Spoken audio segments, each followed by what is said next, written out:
My brother declared I was adopted at the family reunion simply because I refused to sign over Grandpa's house. Everyone gasped until I showed them the genuine documents, proving he's the one who isn't blood-related. Can you imagine having your own brother stand up in front of your entire family, microphone in hand, and declare you a fraud? To try and expose your deepest secret? Well, let me tell you, the real secret that came out that day was far more shocking, and it turned my entire family upside down. This whole story, it actually started 3 years ago. Grandpa was sick, terminal, and he called me to his hospital bedside. That's when he told me everything. My parents, after having me, they struggled to conceive again. So, when I was 2, they adopted my brother, Tyler. But here's the kicker. They never told him. Never told anyone. Grandpa only confided in me because he needed me to understand why he was making a controversial decision in his will. Tyler's had everything handed to him his whole life, Grandpa rasped, his voice weak but firm. You, Amy, you worked every summer at my shop. You learned the value of things. The house, it goes to you. Tyler, in his mind, was the heir apparent. He's the son, after all. Daughters, in his traditional view, don't inherit property. He'd actually told Grandpa, on his 18th birthday, how much he was looking forward to taking over the family home. It's tradition, Grandpa, he'd said. Oldest son gets the family home. Grandpa just nodded, changed the subject, and kept his thoughts to himself. Tyler even started planning renovations before Grandpa was even gone. He'd bring his girlfriend, Esther, over. They'd walk through the rooms, talking loudly about knocking down walls, updating the kitchen. This place will be perfect once we fix it up. Esther would chirp and Tyler would beam, never once asking Grandpa how he felt about their grand plans. Meanwhile, I was covered in grease every summer, right there in Grandpa's auto shop. Tyler? He never worked a day there. Said the grease would ruin his clothes. So, when the will was read, and the lawyer announced that I was getting the house, Tyler absolutely lost it. This is wrong, he screamed, his face turning an alarming shade of red. I'm the oldest. I'm the son. That house should be mine. The lawyer just calmly shrugged. The will is very clear, she said. Tyler shot up so fast his chair clattered to the floor. Amy manipulated him, he raged, pointing at me. My grandfather wasn't in his right mind. The lawyer's voice was firm. Your grandfather was of sound mind, Tyler. I have the medical documentation. You're welcome to contest it in court. That's when Tyler started digging. He paid for ancestry tests, convinced he'd find something to prove I wasn't really family. He spent weeks researching, calling distant relatives, meticulously building his case against me. And when my DNA results came back showing no biological connection to our parents, he thought he'd struck gold. But here's the thing, he had no idea what he was actually about to uncover. Because I'm actually Grandpa's biological granddaughter, through his first marriage. My dad was from Grandpa's first wife, who sadly died young. Dad was then adopted by Grandpa's second wife, who raised him as her own. So, while I didn't show a connection to my legal grandmother, I was still blood to Grandpa. Tyler, of course, never bothered to test himself. Why would he? He was so utterly convinced of his place in the family. The morning of our annual family reunion, Tyler showed up at my apartment, Esther by his side, with a thick folder of papers. Sign the house over to me, he demanded, his voice low and threatening, or I tell everyone you're not real family. Esther stood behind him, smirking. Just sign it, Amy, she added, her voice dripping with fake concern. You know you don't deserve that house anyway. Tyler's the real heir. We'll even let you visit sometimes, Tyler chimed in, almost generously. Maybe at Christmas, if you're good. No, I said simply. Tyler's face turned crimson. Then you're finished. Everyone's going to know what you really are. A fake. A fraud. Someone who stole from the real family. Esther pulled out her phone. We already made copies of everything. One click and it goes to everyone. Do what you need to do, I told them, my voice surprisingly steady, and then I closed the door. The reunion was at Aunt Lisa's place. About 40 relatives gathered for our annual summer get-together. Tyler waited until everyone was eating, chatting, and relaxed before he made his move. He actually bought a wireless microphone just for this moment. He tapped it twice, a loud tap-tap that cut through the happy chatter and instantly silenced the crowd. "Everyone," he announced, his voice amplified, dripping with false solemnity. "I have something important to share about Amy and the inheritance situation." He dramatically pulled out his folder. "Amy is not biologically related to this family. I have the DNA results right here." He held up the papers like they were evidence in a courtroom. "She's been pretending to be one of us, and she stole my rightful inheritance. See?" He gestured wildly at the papers. "No biological match to mom or dad. She's been lying to all of us." The silence that followed was thick, heavy, suffocating. Everyone turned to look at me. Some relatives were already whispering, their hands flying to their mouths. Cousin Janet gasped loudly. Uncle Ray slowly shook his head, a look of confusion on his face. Esther, meanwhile, was recording everything on her phone, probably already envisioning the viral video. "This is why Grandpa's house should come to me," Tyler continued, gaining confidence, puffing out his chest. "I'm the actual blood relative. The real grandson." I stayed calm. Pulled out my own folder. "Tyler's right," I said, my voice cutting through the stunned silence, unwavering. "I'm not biologically related to Mom. But before you all turn on me, maybe Tyler should share his own DNA results." He laughed nervously. "What are you talking about? I don't need a test. I look exactly like Dad. Do you, though?" I opened my folder, the papers rustling crisply. "Because I have here adoption records from 1998. Tyler James, adopted at 3 months old by Lorna and Daniel Quinn." "That's you, Tyler. You're the adopted one." His face went utterly white. Not a single person moved. It felt like a full minute, though it was probably only 10 seconds. Tyler stood there at the front of the yard, still clutching that stupid wireless microphone, his mouth opening and closing like he wanted to say something, but couldn't form the words. The color had drained completely from his face, and I could see his hands shaking even from 20 feet away. 40 pairs of eyes bounced between Tyler and me, and back again. The only sound was a kid crying in the distance and the low hum of Aunt Lisa's bug zapper. Tyler's grip on the microphone tightened until his knuckles went white. Then, when he finally spoke, his voice came out all cracked and wrong. "That's not possible," he croaked. He said it again, louder. And then he just kept repeating it, "That's not possible. That's not possible." Like if he said it enough times, it would magically become true. Esther grabbed his arm hard and leaned in close to whisper something in his ear, her face tight with what looked like anger, or maybe pure panic. Tyler shook his head over and over, pulling away from her slightly. And that's when the relatives started talking, all at once. Someone near the food table gasped loud enough for everyone to hear. A couple of the older aunts started whispering behind their hands. Uncle Ray said something I couldn't quite hear, but his tone was sharp, demanding. Mom stood up so fast her folding chair scraped against the concrete patio with a horrible screech that made everyone stop talking for a second. Her face was red and blotchy, and tears were already starting to stream down her cheeks. "We need to take this inside," she said, her voice shaking but trying desperately to sound firm, away from everyone. Dad sat there, looking like someone had just punched him in the stomach, staring down at his plate of half-eaten potato salad. He wouldn't look at Tyler or me or anyone else. When Mom said his name, sharp and insistent, he finally nodded and stood up, slow, like his legs didn't want to work right.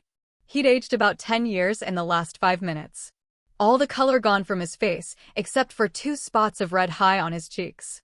Aunt Lisa jumped up too, trying to do damage control, suggesting maybe everyone should take a break and have some dessert. She gestured toward the table where 3 different pies and a chocolate cake sat untouched, but nobody was moving toward the food. Everyone was too busy staring or whispering to whoever was standing next to them. Uncle Ray's voice cut through the chatter, loud and demanding, asking if someone wanted to explain what the hell is going on here. A few people nodded in agreement, clearly wanting answers right now. Tyler dropped the microphone on the nearest picnic table with a loud thunk that made the speakers squeal with feedback. He stormed across the yard toward me, weaving between relatives who stepped back to make room for him. Esther followed right behind him, her heels clicking on the concrete. Tyler's face had gone from white to red now, a furious, mottled shade. His voice shook when he demanded to see the adoption papers I'd mentioned. He stopped about 3 feet from where I was sitting and pointed at me with one shaking finger. "You're lying," he yelled. "The documents have to be fake. There's no way what you're saying is true." His voice got louder with each word, and spit flew from his mouth. Esther stood behind him with her arms crossed, her expression unreadable now instead of the smug look she'd worn earlier. Several relatives moved closer to watch this confrontation, forming a loose circle around us. I could feel Janet standing somewhere to my left and Uncle Ray off to my right. Everyone waited to see what would happen next. I pulled the folder out from under my chair where I'd tucked it earlier, my hands steady, even though my heart was pounding like a drum. I stood up and handed Tyler the certified copies of his adoption records from 1998. The papers I'd gotten from the county clerk's office 3 weeks ago, when I knew this confrontation was coming. The folder had his full name typed on the tab and an official seal on the first page. Tyler snatched it from me, and his hands shook so badly the papers rattled as he opened the folder. His eyes scanned the first page, then the second. Then he went back to the first page, like he was trying to find something that would prove they were fake. The court documents had the judge's signature right there at the bottom, dark blue ink that had faded a bit with age, but was still clearly legible. Esther read over his shoulder, standing on her tiptoes to see, and I watched her face change as she took in what she was reading. Her mouth got thin and tight, and something flickered in her eyes that might have been calculation, or maybe pure anger. I couldn't quite tell. Tyler flipped through all 6 pages twice, his breathing getting faster and more ragged. Mom made a sound somewhere between a sob and a gasp and started moving toward Tyler, her arms out like she wanted to hug him. She was crying openly now, tears running down her face and dripping off her chin. "Honey," she sobbed, "we were going to tell you." Her voice broke on every single word. Tyler backed away from her like she was a stranger, or maybe something dangerous, nearly tripping over someone's diaper bag that had been left on the ground. He held the papers up between them like a shield and shook his head hard. Mom stopped moving and just stood there, her arms still half raised, looking utterly lost. Dad finally spoke up from where he'd been standing, frozen, near their table. He said they thought it was better to wait until Tyler was older. That they wanted him to feel secure in the family first. Then they just never found the right time to have that conversation. His voice sounded hollow and defensive, and he still wouldn't quite meet Tyler's eyes. He said something about how they loved him the same as me. How being adopted didn't make him any less their son. But the words sounded rehearsed and empty, even to my ears. Esther suddenly stepped back from Tyler and pulled her phone out of her purse with quick, jerky movements. "I need to leave," she said, her voice tight and clipped, and started tapping at her phone screen to call an Uber.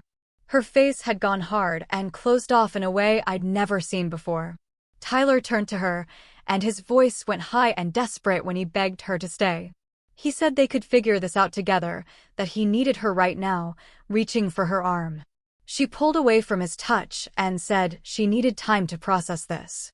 Still not looking at him, her eyes fixed on her phone screen.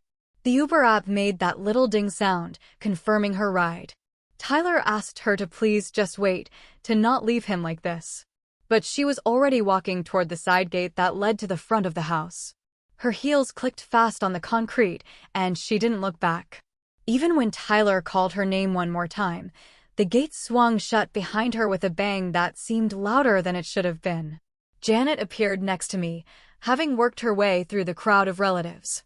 She asked quietly if I knew about this before today, keeping her voice low so only I could hear.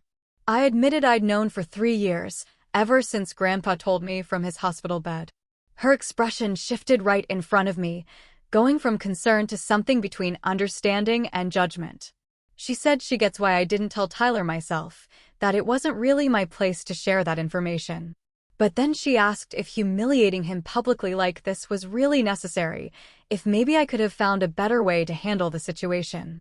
Her words hit me harder than I expected, and my stomach twisted with a guilt I wasn't prepared to feel. I wanted to defend myself, to remind her that Tyler tried to humiliate me first, but the words stuck in my throat.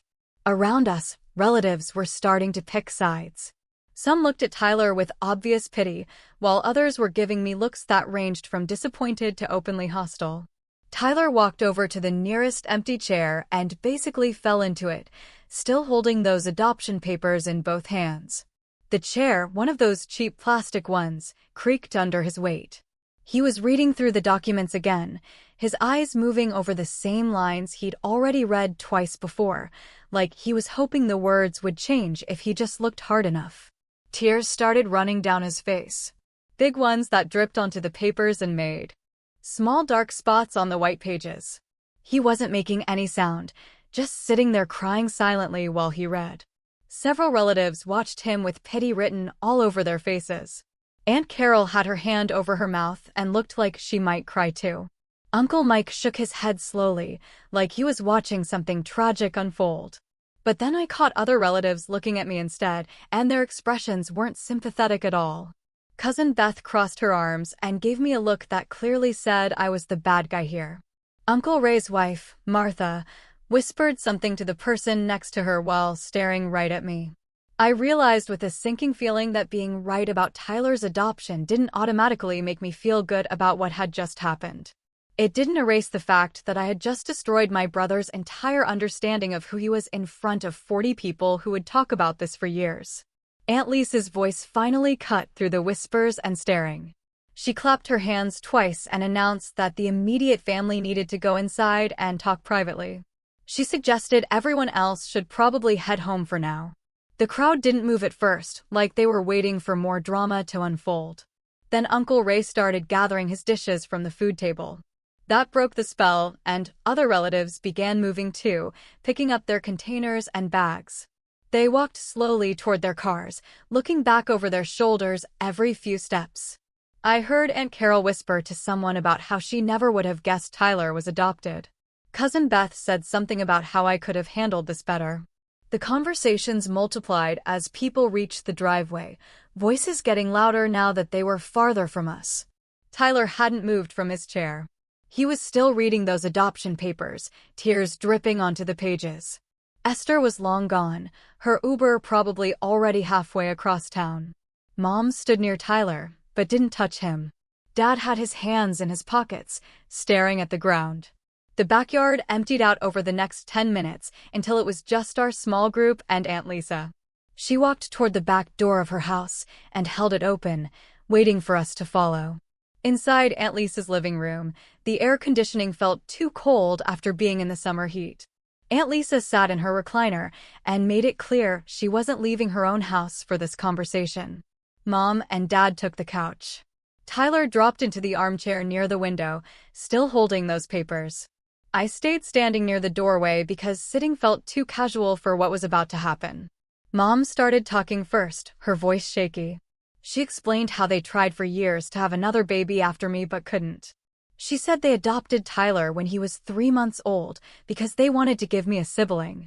She insisted they loved him exactly the same as they loved me. That being adopted never made him less their son. Tyler cut her off mid-sentence.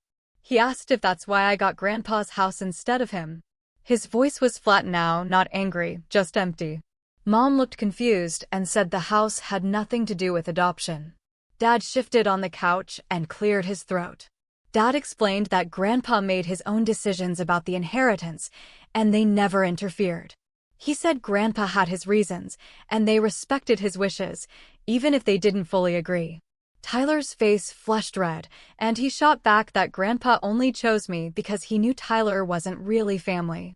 The words hung in the air for a second. I couldn't stay quiet anymore. I pointed out that Tyler never bothered to work at the shop or spend time with Grandpa unless he wanted something. Tyler's jaw clenched, and I knew I hit a nerve. I reminded him how Grandpa asked him every summer to come work at the shop and Tyler always said no. How Tyler only visited when he needed money or wanted Grandpa to fix his car for free.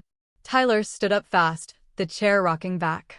He said that's not fair, that I'm twisting everything to make him look bad. Tyler started listing everything he thought proved our parents treated me better. He brought up how they paid for my college completely but made him take out loans. Mom's eyes went wide, and she looked genuinely shocked. She explained that by the time Tyler went to college, Dad had been laid off from his job. The money just wasn't there anymore. She said they felt terrible about it, but they were barely keeping up with the mortgage. Tyler shook his head and said there's always an excuse. He mentioned how I got a car for my 16th birthday, and he had to buy his own. Dad pointed out that Tyler wrecked 2 cars in his first year of driving, and insurance was already costing them a fortune. Tyler said that's beside the point. He kept going, bringing up birthday parties and Christmas presents and family vacations. Mom and Dad tried to defend each decision, explaining circumstances and timing. Their voices started overlapping as everyone talked at once. The conversation fell apart into Tyler just listing every single thing from our childhood that felt unfair to him. Mom and Dad kept trying to explain their choices, but Tyler didn't want to hear about money problems or timing or circumstances. He wanted someone to admit they loved me more. Aunt Lisa finally stood up from her recliner and said everyone needed to stop. She said Tyler needed time to process this information about being adopted. She suggested we should all go home and talk again when emotions aren't so high. Her voice was firm, the kind that doesn't leave room for argument. Mom nodded and stood up. Dad followed her lead. Tyler didn't move from where he was standing. I walked toward the front door without saying anything. We all left through the front. Our car was parked along the street. Nobody hugged goodbye. Tyler stayed inside with Aunt Lisa for a few more minutes. I sat in my car and watched Mom and Dad drive away first. Then I started my engine and left too. Over the next 3 days, I tried calling Tyler 6 times. Every call went to voicemail. I sent him 4 text messages asking if we could talk. He didn't respond to any of them. Mom called me on the 2nd day and said Tyler wasn't answering her calls either. She sounded exhausted, her voice thin and stretched. She admitted they should have told him about the adoption years ago. I could hear Dad in the background saying something about how they thought they were protecting him by keeping it secret. Mom asked if I thought Tyler would ever forgive them. I didn't know what to say to that. She started crying before we hung up. On the 3rd day, I checked Tyler's social media accounts, but he hadn't posted anything. His last post was from 2 weeks ago, a picture of him and Esther at some restaurant. I wondered if she'd talked to him at all since she left the reunion. Esther posted something on social media that night. It was vague, just a quote about finding out people aren't who you thought they were. The post got dozens of comments within an hour. People asked what happened and if she's okay. She didn't respond to any of them, but she liked a few comments that said things like, "You deserve better," and "Trust your instincts." I resisted the urge to comment or defend myself. I knew that would just make everything worse. But then I noticed several family members had shared her post. Cousin Beth added her own comment about how family secrets always come out. Eventually, Uncle Ray's wife shared it with some cryptic message about loyalty. I closed the app and put my phone face down on my coffee table. I didn't want to see any more. Cousin Janet called me the next morning while I was making breakfast. She said Tyler contacted her yesterday, asking questions about family history. He wanted to know if anyone else knew he was adopted. Janet's voice was tight with guilt.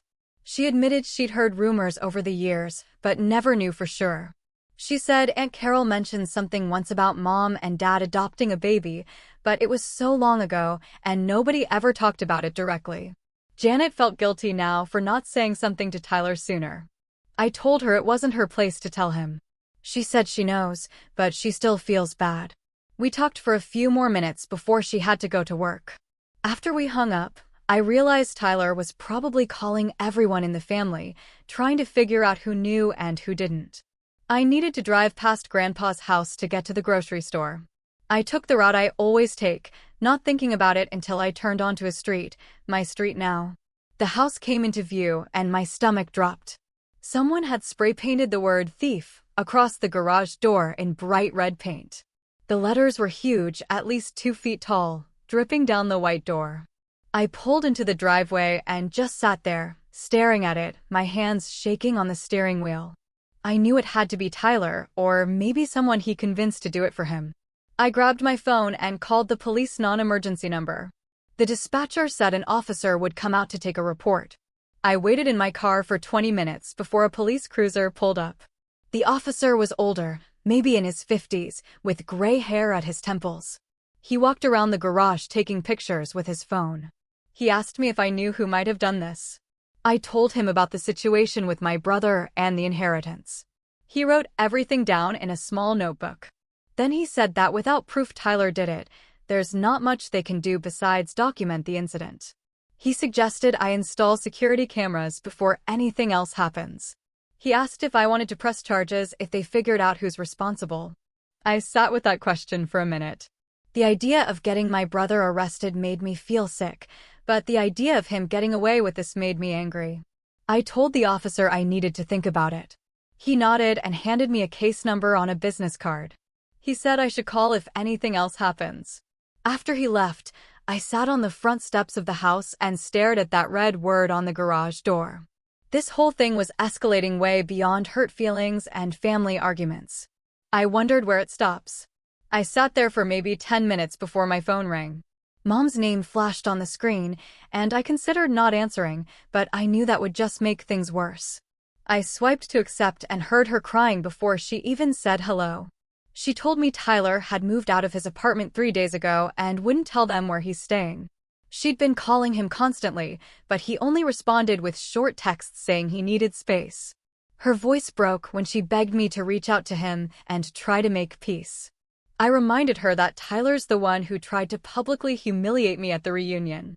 I pointed out that I was just defending myself with the truth. She said she knows, but he's still her son, and she's worried about his mental state. I told her I'd think about it and hung up before she could push harder. I finally got up from the steps and drove to the hardware store to buy paint remover and brushes.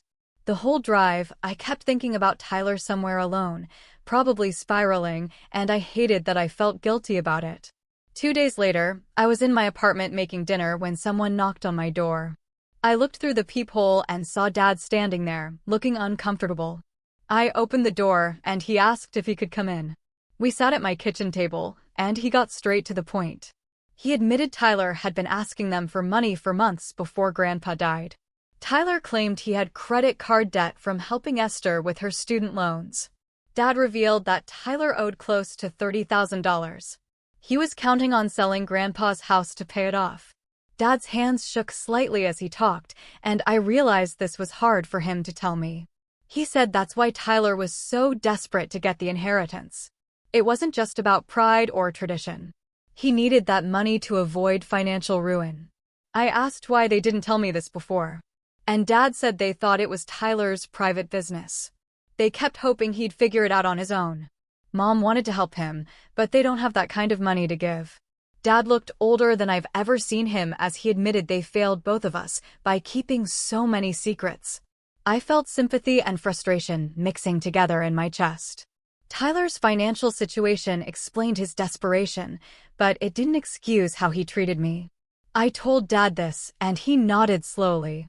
He said Tyler made bad choices and needs to face the consequences, but he's still their son, and they're worried about him spiraling into something worse. I could hear how torn Dad was between supporting both of his children. He asked if there's any way I'd consider helping Tyler financially. I reminded him that Grandpa left the house to me specifically because Tyler never learned the value of things. Giving him money now would just enable the same patterns Grandpa was trying to break. Dad sighed and said he knew I'd say that, but he had to ask. Before he leaves, he hugs me tight and tells me he's proud of how I handled myself at the reunion. He says he just wishes the truth hadn't come out that way. 3 days after Dad's visit, my phone rings with a number I don't recognize. I answer and hear Esther's voice, cold and businesslike. She says we need to talk in person. I agree to meet her at a coffee shop near my work, curious about what she wants. When I arrive, she's already sitting at a corner table with 2 cups in front of her. She pushes one toward me and wastes no time getting to the point. She tells me she's breaking up with Tyler. Her voice is flat, like she's discussing a business transaction. She says she can't deal with his identity crisis and the fact that he lied about his financial situation. I realized the house was a bigger factor in their relationship than I'd thought. She talks about Tyler like he's a failed investment rather than someone she supposedly loved. I ask if she's here to blame me for ruining her plans. She says no. She's here to be honest about what happened because she thinks I deserve to know the truth. Esther leans forward and admits she encouraged Tyler to confront me at the reunion. They'd planned to sell the house and use the money for a down payment on their own place. She'd already picked out neighborhoods and started looking at listings. When Tyler found out about my DNA results, she pushed him to use them as leverage. She thought if he exposed me publicly, I'd be too humiliated to fight back. Her face shows more anger about losing that financial opportunity than about Tyler's emotional pain. She says she wasted 2 years on someone who turned out to be broke and adopted. I feel my hands tighten around my coffee cup. I tell her Tyler's better off without someone who only valued him for money he didn't have. She shrugs and says, maybe, but she's not going to stick around to find out. When she leaves, I feel oddly grateful that she's showing her true colors now rather than after potentially marrying my brother. At least Tyler can see what kind of person she really is. That night, Tyler finally responds to my messages. The text is long and formal, clearly written with legal advice. He says he's hired Gilbert Thornton as a lawyer to contest Grandpa's will. He claims Grandpa was manipulated by me during his illness. The text is cold, using phrases like undue influence and mental capacity concerns. It ends with a warning that I should get my own lawyer because he's not giving up the house without a fight. I read it 3 times, feeling my anger build with each pass. This is so different from the Tyler I grew up with. Or maybe this is exactly who he always was, and I just didn't want to see it. I forward the text to the estate lawyer who handled Grandpa's will and ask for a meeting as soon as possible. The estate lawyer's office is downtown in a building that smells like old paper and coffee. She sits across from me reviewing the text Tyler sent. She assures me the will is solid. Grandpa was thoroughly evaluated as being of sound mind when he made it. She pulls out a thick file and shows me medical records, psychiatric evaluations, and witness statements. She explains that Tyler can try to contest it, but he'll likely just waste money on legal fees. The evaluation was done by 2 different doctors specifically to prevent this kind of challenge. She recommends I don't engage with his threats and let the legal process play out. She says responding directly will only escalate things and make it look like I'm worried. I ask how long this could take, and she estimates anywhere from 3 months to a year, depending on how hard Tyler pushes. She says most will contests fail, and this one has even less merit than usual. I leave her office feeling slightly better, but still anxious about the fight ahead. 2 weeks later, an official letter arrives from Gilbert Thornton's office. The envelope is thick and formal with a law firm logo. Inside is a demand that I sign over the house to Tyler within 30 days or face a lawsuit. The letter cites undue influence and questions Grandpa's mental capacity. It makes me furious because it's essentially calling Grandpa senile and me manipulative. Every paragraph twists the truth into something ugly. It suggests I isolated Grandpa from Tyler, that I poisoned his mind against his own grandson, that I took advantage of an old man's confusion. I immediately forward it to the estate lawyer. She calls me within an hour and says she'll handle the response. Her voice is calm and professional as she tells me this is a standard intimidation tactic. She says Gilbert Thornton is known for aggressive opening moves, but rarely follows through to actual court. She'll send a response that makes it clear we're not intimidated, and we have documentation to back up every aspect of the will. Mom calls me the next day, begging me to consider some kind of compromise with Tyler. Her voice is desperate and pleading. She suggests maybe I could sell him the house at a reduced price, or let him live there and pay me rent. I remind her that Tyler has $30,000 in debt. He can't afford to buy the house even at a reduced price. He probably can't even pay market rate rent. Besides, Grandpa specifically left the house to me because he wanted me to have it. Mom starts crying and says she just wants her family back together. She says this is tearing everyone apart, and maybe if I showed some flexibility, Tyler would calm down. I tell her I'm not rewarding Tyler's behavior by giving up what Grandpa left me. She says I'm being stubborn, and I say she's enabling Tyler like she always has. We hang up angry with each other. Cousin Janet calls me a few days later with information I didn't want to hear. She tells me Tyler has been calling various family members trying to get them to pressure me into giving up the house. He's been telling people his version of events where I manipulated Grandpa and stole his inheritance.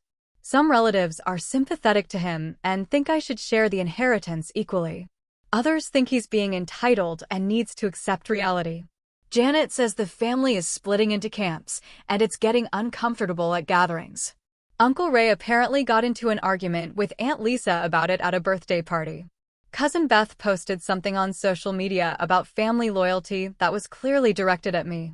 Janet says she's staying neutral, but she wanted me to know what's happening. I thank her for telling me and hang up feeling sick. This conflict is spreading through the family like poison, and I don't know how to stop it without giving up the house, which I'm not going to do. The next week, my estate lawyer calls to tell me she's filed her response to Gilbert Thornton's demand letter. She sounds satisfied as she walks me through what she included. Medical records from 3 different doctors who evaluated Grandpa in the year before he died, all confirming he was completely mentally sharp. Written statements from 5 employees who worked at the shop over the years, describing how I came in every summer and learned the business, while Tyler never showed interest. Even some regular customers sent letters talking about how they remembered me as a teenager, asking questions and helping out. She assembled everything into a document that basically destroys any claim that Grandpa wasn't thinking clearly or that I manipulated him. The response also includes photos of me at the shop from different years, time cards showing my hours worked, and even some old emails between me and Grandpa discussing repairs and business decisions. My lawyer says it's one of the most thoroughly documented estate cases she's handled, and Tyler's team would be foolish to push this to court. She sounds almost excited about how strong our position is. A few days later, she calls again to say that Gilbert Thornton contacted her about mediation. Her tone shifts to something more strategic as she explains what this means. When the other side suggests mediation instead of going forward with their lawsuit, it usually means they know their case is weak and they're looking for a way out that doesn't involve admitting they were wrong. She recommends I agree to mediation anyway because if this somehow does end up in front of a judge, it looks good that I was willing to try to resolve things peacefully. She's confident we'd win in court based on the evidence, but mediation might end this faster and cheaper for everyone involved. I agree, even though the thought of sitting across a table from Tyler makes my stomach hurt. I haven't seen him since that day at Aunt Lisa's when his whole world fell apart, and I'm not looking forward to facing him in person. Before we can even schedule the mediation, Aunt Lisa calls me one evening. Her voice is shaky and upset as she tells me what happened at a family barbecue that afternoon. Tyler showed up drunk, which apparently nobody expected because he usually doesn't drink much. He started talking loudly about me and the house, his words slurring as he went on about how everyone always loved me more and treated him like he didn't matter. Aunt Lisa says he was crying and yelling at the same time, saying that being adopted made him a second-class family member, and that's why Grandpa chose me. Uncle Ray tried to calm him down, but Tyler pushed him away and started throwing things. He knocked over a table full of food and threw someone's phone across the yard. It took 3 relatives to physically remove him from the property. Aunt Lisa says she's never seen him like that before. She sounds worried about his mental state, asking if I think he needs professional help. And I don't know what to tell her because I'm angry at Tyler for what he tried to do to me. But I also feel bad that he's falling apart like this.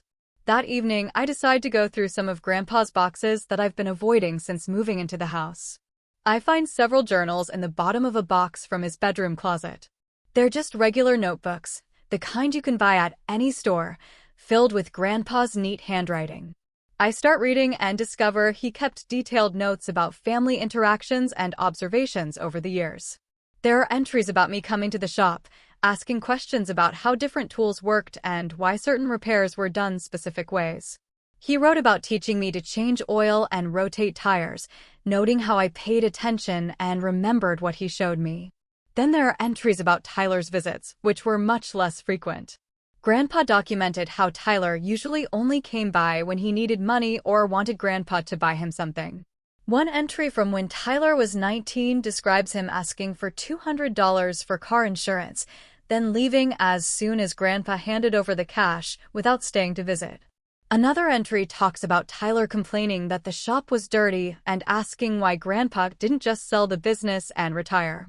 I find the entry from 2 years before Grandpa died that mentions Tyler bringing Esther over.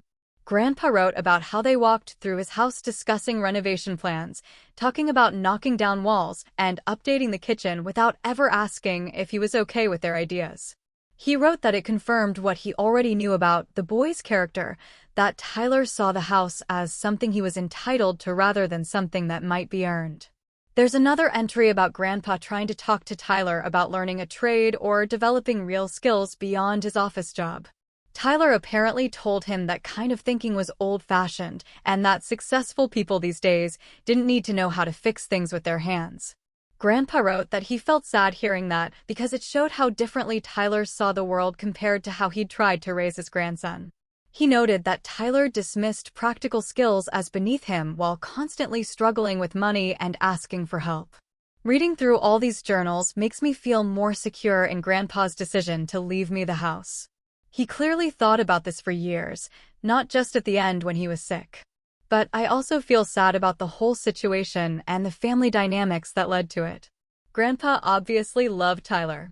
There are entries where he talks about hoping Tyler would mature and find his way. But he was disappointed in how Tyler turned out, in the entitlement and lack of work ethic. I can see from the journals how Mom and Dad's attempts to treat us equally actually made things worse. They gave Tyler everything he asked for, trying to prove they loved him as much as me. But that just taught him to expect things without earning them. Meanwhile, they took my work ethic for granted, assuming I'd be fine because I was more independent.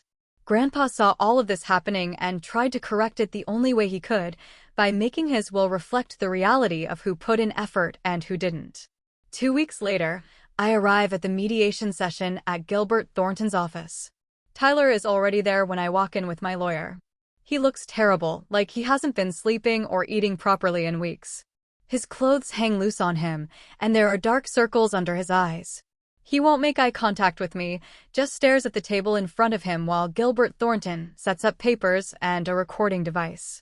The mediator is a woman in her 50s who introduces herself and explains how the process will work. Gilbert Thornton does most of the talking for Tyler's side, presenting what he calls a revised argument. He says that while the will might be legally valid, there's still a question of fairness. He suggests that Tyler deserves something from the estate, even if not the whole house, proposing that I could give him a cash settlement as a gesture of family goodwill. He throws around numbers like $50,000, which makes my lawyer shift in her seat next to me. My lawyer responds calmly but firmly. She points out that Grandpa's will was very specific about his wishes, and there are no other significant assets to divide beyond the house. The house is mine-free and clear with no mortgage, and Grandpa's savings were minimal because he lived simply. She notes that the will itself explains Grandpa's reasoning, that he wanted the house to go to someone who understood the value of work and would appreciate what he built. The mediator listens to both sides and then turns to me. She asks if I'd be willing to offer Tyler anything as a gesture of family goodwill, even though I'm not legally required to do so. Everyone's eyes are on me as I sit there thinking about what to say. I can feel Tyler watching me now, even though he still won't meet my eyes directly. My lawyer touches my arm gently, a reminder that whatever I decide is my choice. I take a breath and say I'm willing to give Tyler some of Grandpa's tools from the shop. There are extra sets of wrenches and equipment that I don't need. Things that have value but aren't particularly sentimental to me. I also offer him $5,000, which is a lot of money, but not enough to enable his debt problems or make him think his behavior was okay. I make it clear that this is a one-time offer to end the conflict, not because I think he deserves it, but because I want this to be over. Tyler's face flushes red as soon as I finish talking. He starts to argue, his voice rising as he says, $5,000 is insulting compared to what the house is worth, but Gilbert Thornton puts a hand on his arm to stop him. The lawyer clearly recognizes that pushing harder will only make things worse, that my offer is more generous than what they'd get if this went to court. The mediator asks if we can take a break so both sides can discuss the proposal privately. During the break, Tyler approaches me in the hallway when the lawyers step away to make phone calls. His voice is hollow and flat as he says he's sorry for the spray paint on the garage door. He looks defeated, his shoulders slumped and his hands shaking slightly. He admits he did it in a moment of rage after Esther broke up with him, and he knows it was wrong. He says losing both the house and his girlfriend forced him to face reality in a way he couldn't before. I can see that something has broken in him, not in a dangerous way, but in a way that's forcing him to grow up. He tells me Esther only dated him because she thought he came from money and would inherit property. When she found out he was broke and adopted, she lost interest immediately. He sounds genuinely hurt rather than angry for the first time since this whole thing started. I don't know what to say to him, so I just nod, and we stand there in awkward silence until the lawyers come back to continue the mediation. The mediation resumes after the break, and everyone settles back into their chairs around the conference table. My lawyer leans over and whispers that she thinks we can close this out today if I'm willing to stick with my offer. Tyler sits across from me looking smaller somehow, his shoulders hunched forward and his hands folded on the table in front of him. Gilbert Thornton speaks first, saying his client is prepared to accept my proposal of $10,000 and certain personal items from the estate. He lists out the specific tools Tyler wants, mostly the extra wrenches and some equipment from the shop that I already said I'd give him. The mediator asks if I agree to these terms, and I say yes, even though part of me thinks Tyler doesn't deserve anything after what he tried to do. My lawyer adds that in exchange, Tyler must immediately withdraw his legal challenge and sign paperwork, stating he has no further claim to the house or estate. Gilbert nods and says they accept those conditions. The mediator starts drafting the settlement agreement right there on her laptop, reading portions out loud to make sure everyone understands what they're signing. Tyler doesn't say much during this part, just nods when Gilbert asks if he agrees to various clauses. The whole process takes about 40 minutes of going through legal language and making small adjustments to the wording. When the mediator finally prints out the agreement, she slides copies across the table for everyone to review. Mom and Dad arrive just as we're finishing up the paperwork review because my lawyer had called them earlier to say we might reach a settlement today. Mom's eyes are red like she's been crying on the drive over, and Dad keeps his arm around her shoulders as they take seats along the wall behind us. The mediator explains that we've reached an agreement and asks if the parents want to review it before we sign. Mom shakes her head and says she just wants this to be over, her voice cracking on the last word. We all sign the settlement documents in the order the mediator indicates with her notarizing each signature. Tyler's hand shakes slightly as he writes his name, and I notice he has to steady his wrist with his other hand to keep the pen from wobbling. When the last signature is done, the mediator congratulates us on reaching a resolution and says she'll file the paperwork with the court. Mom immediately stands up and crosses the room to hug both me and Tyler at the same time, pulling us together in this awkward three-way embrace while she sobs into our shoulders. She keeps saying, "Thank God it's over. Thank God," over and over. Dad approaches more slowly and puts his hand on Tyler's shoulder, asking if they can talk outside for a minute. Tyler nods and follows Dad out into the hallway while I stay behind to go over next steps with my lawyer. Through the glass walls of the conference room, I can see Dad talking to Tyler with his hand still on his shoulder, and Tyler nodding while wiping at his eyes with his sleeve. It's the first real father-son moment I've seen between them in weeks, maybe longer. A week passes before Tyler calls me. I'm at work when my phone buzzes with his name on the screen, and I almost don't answer because I'm not sure I'm ready to talk to him yet. But I pick up on the fourth ring, and he asks if he can come by Grandpa's house to collect the items we agreed on in the settlement. His voice sounds different, calmer and less angry than I've heard it since this whole mess started. I tell him Saturday morning works, and he says he'll be there around 10 o'clock. When Saturday comes, I get to the house early to make sure everything is ready. I've already pulled out the tools he's getting and set them in boxes in the garage.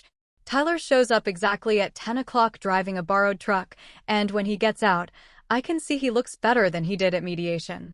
He's showered and shaved, wearing clean clothes instead of the wrinkled shirt he had on last time. He stands in the driveway for a long moment just looking at the house, his eyes moving slowly across the front porch and up to the second-floor windows. I open the garage door, and he walks over, moving carefully like he's not sure if he's really allowed to be here. He looks around the garage at all of Grandpa's stuff, the workbenches and tool chests, and the oil stains on the concrete floor. He spends a long time just standing there taking it all in, and I realize he's probably seeing the place differently now that he knows it's never going to be his. We start loading the boxes into his truck without talking much at first. Tyler handles each tool carefully, examining the wrenches and socket sets like he's never really looked at them before. I show him where the extra drill bits are stored, and he nods, setting them in a box with the other items. After we've loaded about half the stuff, he stops and leans against the truck bed. He tells me he never actually wanted to work at the shop when we were growing up. He says he thought manual labor was something beneath him, something for people who couldn't do anything better. His voice gets quiet as he admits that Esther made those feelings worse by constantly talking about their future success and how they'd hire people to do that kind of work for them. She used to make comments about the grease under Grandpa's fingernails and how she couldn't imagine doing physical work like that. Tyler says he realizes now how much that mindset cost him. Not just the house, but his whole relationship with Grandpa. He never learned the skills Grandpa tried to teach him because he was too busy thinking he was above it all. He pauses and looks down at his hands, which are clean and soft compared to Grandpa's calloused ones. He says he wishes he could go back and actually pay attention when Grandpa tried to show him things, but it's too late for that now. I tell Tyler to wait a minute and go inside the house. I've been keeping some of Grandpa's journals in the study, and I grab a few that I think might help Tyler understand. When I come back out, I hand him 3 journals from different years. I've marked certain pages with sticky notes, the entries where Grandpa wrote about Tyler. These aren't the harsh ones where Grandpa complained about Tyler's entitlement, but the ones that show Grandpa actually cared and wanted him to succeed. Tyler sits on the tailgate of the truck and starts reading. His eyes move slowly across Grandpa's handwriting, taking in words that were never meant for him to see. One entry talks about how Tyler was smart and could do anything he set his mind to if he'd just apply himself. Another mentions hoping Tyler would eventually understand the value of honest work. Tyler's hands start shaking as he reads, and tears run down his face, dropping onto the pages. He says he wishes Grandpa had been more direct about his disappointment instead of just quietly judging him from a distance. I point out that Grandpa did try to give advice lots of times over the years. Tyler just never wanted to hear it because he thought Grandpa was old-fashioned and didn't understand the modern world. Tyler closes the journals and sits there quietly for a minute, wiping his eyes with his sleeve. We end up having the most honest conversation we've had in years, maybe ever. Tyler admits he always felt like he had to compete with me growing up. He says he resented how easily things seemed to come to me, how I got good grades without trying as hard, and how Grandpa always seemed proud of me. He thought being the oldest and being a son should have counted for something, should have given him an automatic advantage. But instead, he felt like he was always chasing after me, always trying to prove he was just as good or better. I tell him that things didn't come easily to me at all, that I worked really hard for everything I got. I just didn't complain about it or expect things to be handed to me without effort. I spent those summers at the shop actually learning and paying attention, not just showing up to collect a paycheck. Tyler sits with that for a moment and then nods slowly. He says that's a fair point, and he can see now how his attitude held him back. He admits he spent so much energy feeling entitled and resentful that he never actually did the work to earn what he thought he deserved. We talk for almost 2 hours sitting there in the driveway, and it feels different from any conversation we've had before. There's no pretending or performing, just 2 people being honest about their mistakes and disappointments. The following week, Gilbert Thornton officially files paperwork withdrawing the will contest.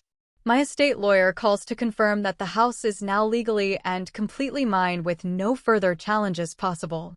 She says the court has accepted the settlement and closed the case. The relief I feel when she tells me this is huge, like a weight lifting off my shoulders that I didn't even realize how heavy it was, but the relief is mixed with sadness about everything that happened to get here. Our family went through something that changed us all, and I'm not sure if those changes are permanent or if we can ever get back to how things were before. I also don't know if my relationship with Tyler can ever be fully repaired or if there will always be this underlying tension between us. Mom calls that same day to tell me that Tyler used part of the settlement money to start paying down his debt. She says he moved into a cheaper apartment across town, a small one-bedroom place that's nothing fancy, but it's clean and affordable. She also mentions that Tyler started seeing a therapist to work through his identity issues around being adopted and his relationship patterns. She sounds more hopeful than she has in months when she talks about him, saying she thinks he's finally taking responsibility for his life instead of blaming everyone else for his problems. I spend a lot of time at Grandpa's house over the next few weeks, walking through rooms and deciding what to do with the place. I consider selling it because that would be the practical choice, the one that would give me the most financial security. But every time I think about putting it on the market, something stops me. This house represents Grandpa's life work. All those years he spent building something solid and lasting. It represents the summers the first spent learning from him, the values he tried to pass down about hard work and integrity. Selling it would feel like giving up on all of that, like saying those things don't matter anymore. So, I decide to keep the house and honor Grandpa's wishes and my own connection to the place.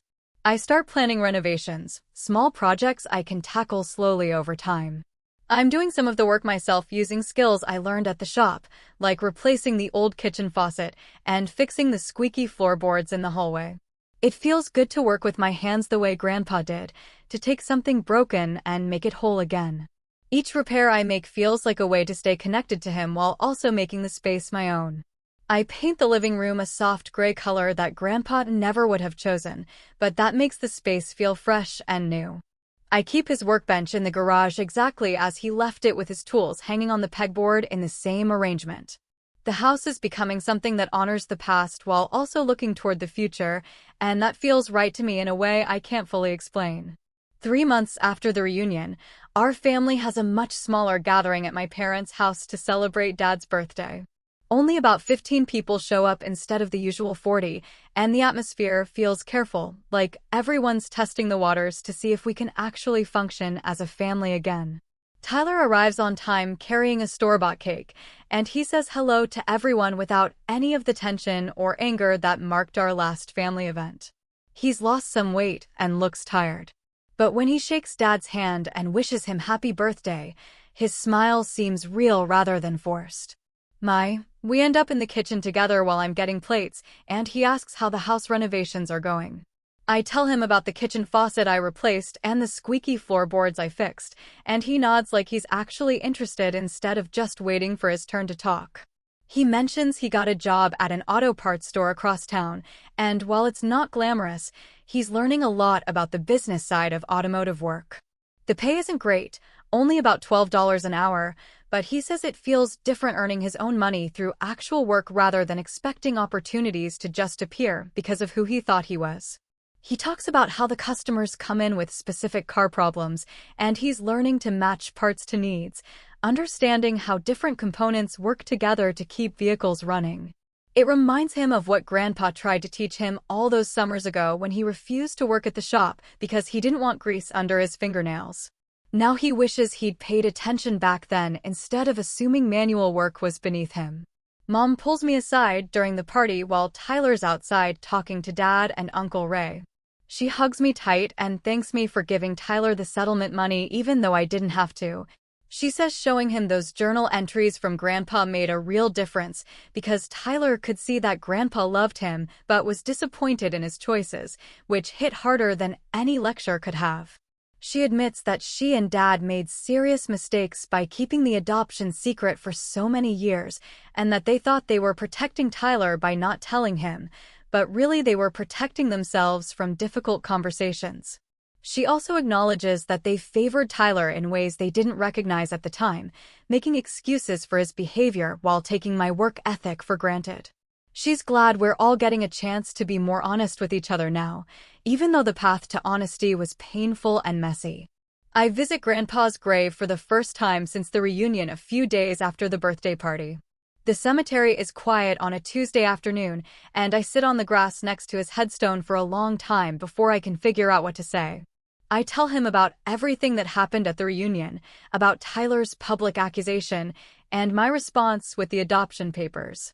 I explain about the legal fight and the settlement, about Tyler losing Esther and his job and having to face who he'd become.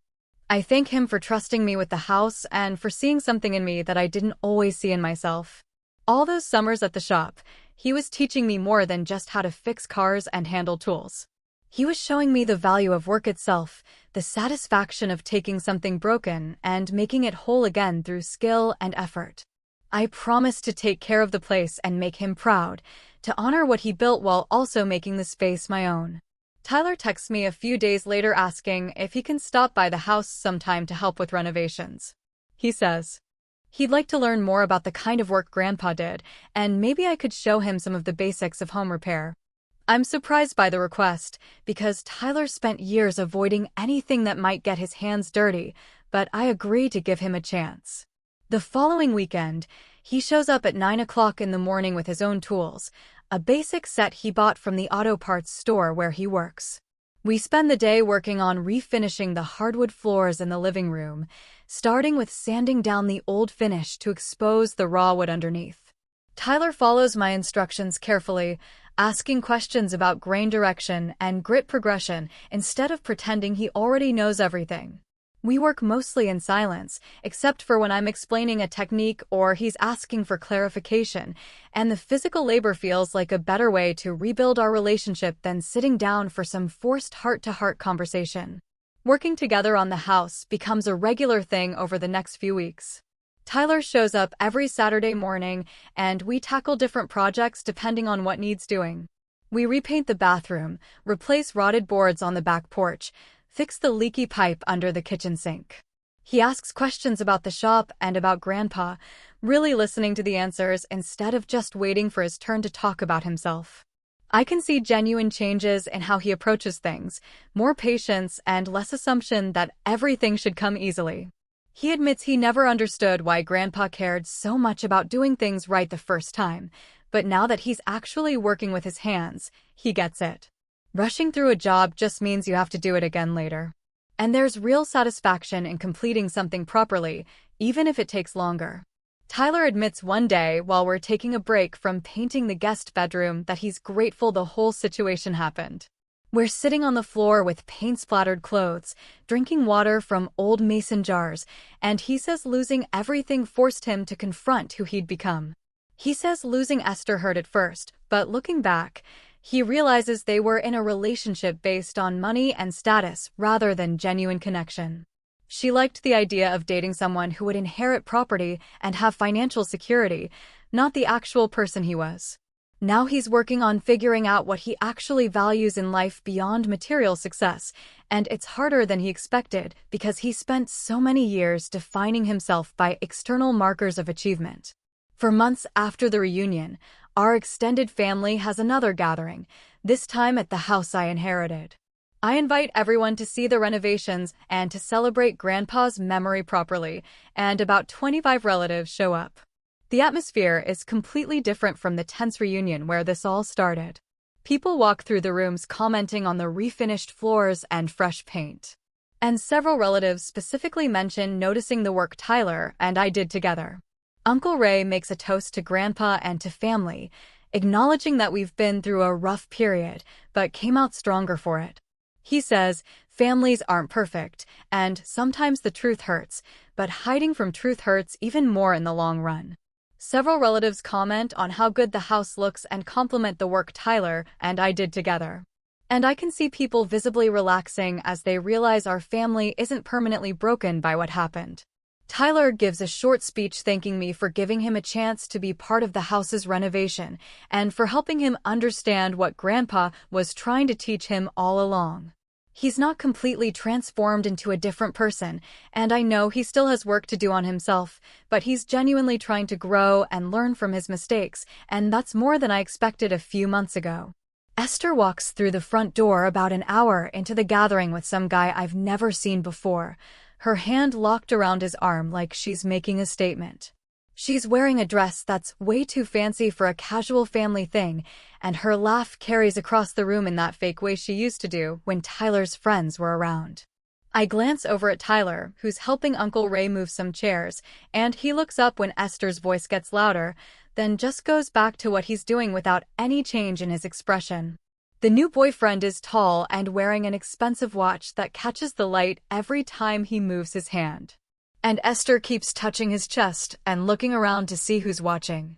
Mom greets them politely because she's too nice to make things awkward, and Esther introduces the guy as Janice from her marketing firm, making sure to mention that he just got promoted to senior director. Tyler walks past them to get more drinks from the kitchen, and Esther actually positions herself in his path, but he just nods and says it's good to see her before continuing on his way. I watch her face fall a little when he doesn't react the way she clearly wanted, and Janice looks confused about why they came in the first place. They stay for maybe 20 minutes, making uncomfortable small talk with relatives who don't really know what to say to them before Esther announces they have dinner reservations and need to leave. After they're gone, Tyler finds me in the kitchen where I'm refilling the snack bowls, and he leans against the counter looking more relaxed than I've seen him in months. He tells me he's actually glad she moved on so fast because it proves what he suspected, that she was never interested in him as a person, just in what she thought he could provide. He says he's not looking to date anyone right now because he's focused on figuring out who he actually is instead of jumping into another relationship where he tries to be whoever the other person wants. The conversation feels real and honest in a way our talks never used to be. And I realize we're actually communicating like adults instead of competing like we did our whole lives. So Mom and Dad are standing together near the back window talking to Aunt Lisa. And I notice how much lighter they both seem, like some heavy weight got lifted off their shoulders. Dad catches my eye and gestures for me to come over. And when I do, he puts his hand on my shoulder and tells me he thinks all the forced honesty actually improved their relationship with both of us. He admits they spent years walking on eggshells trying to treat us exactly the same without addressing the real problems, and now they can have actual conversations instead of pretending everything's perfect. Mom adds that she wishes they'd been braver about the truth from the start, but she's grateful we're all talking openly now, even if it took a crisis to get here. The past few weekends of working on the house with Tyler have been surprisingly good. And I catch myself actually looking forward to his Saturday morning arrivals instead of dreading them. No, we're not as close as we were when we were little kids before all the competition and resentment build up, and there's still some tension under the surface when certain topics come up. But we're building something new that feels more solid because it's based on honesty instead of assumptions. He asks real questions now about the work we're doing and about Grandpa's business, and he listens to the answers instead of just waiting for his turn to talk about himself.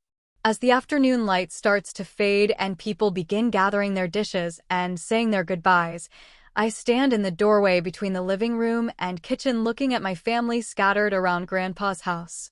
Tyler is showing Uncle Ray something on his phone about the auto parts store where he works, actually engaged in the conversation instead of just trying to impress people. Mom is helping Aunt Lisa pack up leftover food while Dad tells some story that has them both laughing. The house looks good with the fresh paint and refinished floors, but it looks even better filled with family who finally stopped pretending everything was fine and started dealing with the actual mess we created. The path here was ugly and painful, with public humiliation and legal threats and relationships that nearly broke completely. But somehow we ended up in a better place than where we started. Tyler is learning to be accountable and developing skills that will actually serve him instead of expecting everything to be handed over. Our parents are being honest about their mistakes instead of hiding behind good intentions. I have both the house I earned through years of actual work and a brother who's becoming someone I can respect. Not because he's perfect, but because he's genuinely trying to grow. It feels like the kind of complicated, messy, imperfect resolution that Grandpa would have understood and maybe even appreciated, because he always said real life doesn't wrap up neat and clean like people want it to. Honestly, this whole experience has been a roller coaster, and I'm still figuring out what it all means for me and my family. Have you ever had a family secret completely upend your world, or had to fight for something you truly earned? Tell me what you think in the comments below. I really want to know.